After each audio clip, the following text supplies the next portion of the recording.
বন্ধুরা, আপনাদের স্বাগত আমার এই বাংলা রান্নাঘরে। সেদিন আমি 500 গ্রাম মতন পোলট্রির মাংস নিয়েছি। এইটা আমি দেখেন খুব অল্প তেলে আমি কীভাবে রান্না করি দেখতে থাকেন। দেখেন আমি খুব সামান্য তেল নিয়ে তার উপরে পেঁয়াজ আর দুটো তেজপাতা দিয়ে দিলাম। এদিকে লাল করে আমি লবঙ্গ আর একটু সামান্য এলাচ দেবো। খুব বেশি মশলা দেবো না, তাহলে বেশি মশলা দিলে কি বেশি মশলার একটা গন্ধ খেতে অতটা ভালো লাগবে না। এটা খুব সুন্দরভাবে রান্না হবে। মানে আমি খুব অল্প মাংস নিয়েছি তো অল্প করেই অল্প একটু আদা রসুন দিয়ে দিয়েছি। আদা রসুনটা হালকা ভেজে নেব। ভেজে নেওয়ার পরে আমি মাংসটা দিয়ে দেবো। মাংসটা ভালো বাজার থেকে কেনা নিয়ে এসে ভালো করে ধুয়ে নিয়েছি।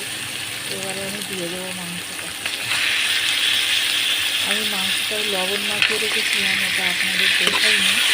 লবণ মাখিয়ে রাখলে কী হয়, মাংসটার ভিতরে লবণটা গেলে ভালো হয়। কিন্তু দেখেন রান্নাটা আমি খুব সিম্পলভাবে, আপনারা যারা হোস্টেলে থাকেন অল্প মাংস যারা রান্না করতে চান এইভাবে রান্না করবেন, খুবই ভালো লাগবে। তেল অল্প দিয়েছি খেতেও অসুবিধা হবে না, খুব টেস্টি হবে। অথচ অত তেলের ঝোল ভেজে থাকবে না।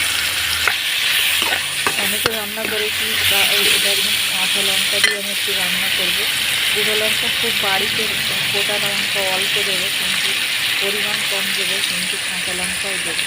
এই এখন আমি অল্প হলুদ গুঁড়ো, টমেটো একটা কুচিয়ে নিয়েছি, সবগুলো একসঙ্গেই দিলাম। দিয়ে আমি নাড়াচাড়া করে এই যে মাংসের ঝোলটা বার হবে, লবণ দিয়েছি, লবণের একটা ঝোল বার হবে, ওইটা আমি সামান্য আগে নেড়ে নেবো। একটু ঢাকা দিয়ে রাখবো। ঢাকা দিয়ে রেখে আবার দেখেন এই ঝোলটা আস্তে আস্তে করে কষিয়ে নেবো। কষিয়ে নিয়ে একেবারে আমি পানি দিয়ে দেবো।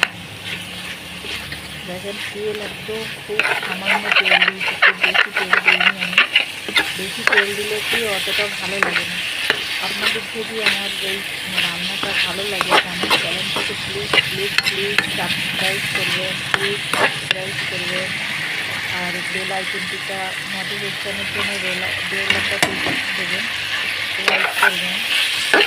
আমি ভেজে রেখেছিলাম একটা আলু, দুটো আলু, ছোটো আলু দুটোকে ভেজে রেখেছিলাম। আলুটা আমি দিয়েছি, যেহেতু আলু খেতে ভালোবাসে আমাদের। চন্দ্রমুখী আলু এমনি মাংসই খেতে, গোস্তই দিলে খুবই ভালো লাগে খেতে। মাংস বলুন আর গোস্ত বলুন, ভাই বলুন না কেন, কিন্তু দিলে খেতে ভালো লাগে। অনেক মাংস হলে বেশি কষা ভালো লাগে, কিন্তু এইভাবে রান্না করলে অল্প মাংসের ভিতরে এটা খুবই ভালো লাগবে খেতে। দেখেন আমার কি সুন্দর আছে, টমেটোটা একদম গলে এসছে, অল্প ভিতরে কি সুন্দরভাবে রান্না হয়ে আসছে। আমি এবারে একেবারে কষা হয়ে গেছে, আমি এবার অল্প করেই, খুব বেশি পানি দেবো না, যেহেতু পোলট্রি মাংস তো এই অল্প পানি দিয়ে আস্তে আস্তে আমি রান্না করবো। এই পানিটা মুড়ে একদম কষা কষা হয়ে গেলে আমার রান্নাটা হয়ে যাবে।